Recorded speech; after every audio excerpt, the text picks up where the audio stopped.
Ayan po, may artista. May shooting. May shooting. Sino ang artista yan? Sino ang artista yan?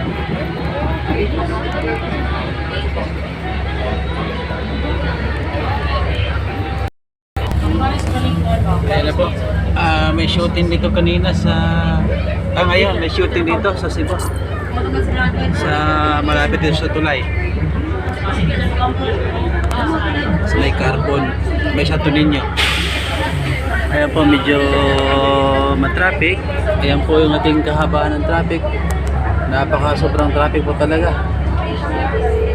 Galing po kami ng carbon. So, nangyari kasi may nasunugan doon sa kabila sa may Mambaling, kaya dito lahat dumaan yung mga sasakyan na papuntang seaside. So ayan po ang nangyayari sa ating ngayon na traffic. Napaka-traffic po talaga. Ayan. Matatanaw nyo po hanggang doon po yan. Kasi wala pong ibang daan kundi dito lang, kaya dito ipon-ipon yung mga sasakyan, kaya napaka-traffic dito ngayon. So, gagawin natin ay papakita lang natin yung ating kagandahan ng view dito habang traffic. Ayan po, andun po yung Kukalyong pier, terminal ng mga Kukalyong. So, hindi natin makita, malayo na. So, dito po ay mula dito matatanaw na natin yung New Star Hotel, kaya lang malayo pa. Ayan po, may parating na barko. Light ferries ang parating na barko. Ayan, ang galing open yung yung sa ilalim, kabilaan lang yung nasa tubig, kaya pala matutulin niya mga yan. Ayan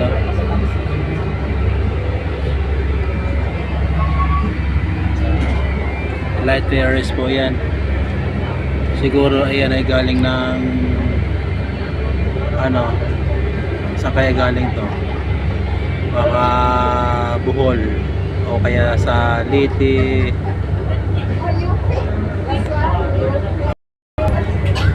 Ayan po yung tulay natin tulay dito sa Cebu.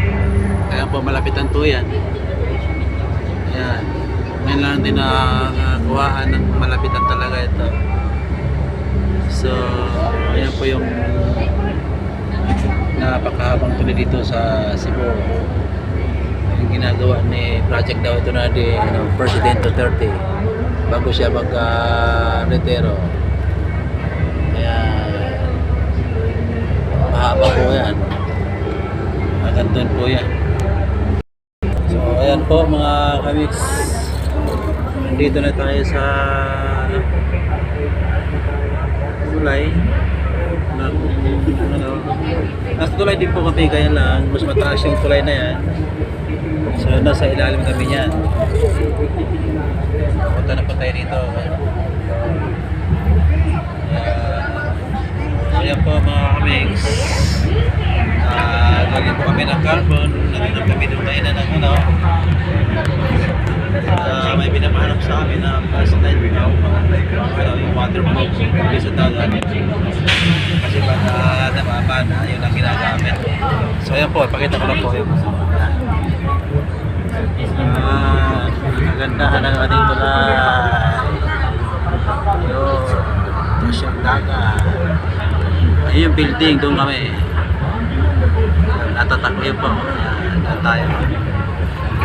So ayan po mga kamiks, pinakita ko lang po ang kagandahan ng lugar dito sa Cebu at saka yung kagandahan ng ginagawa nilang tuloy dito ng masama.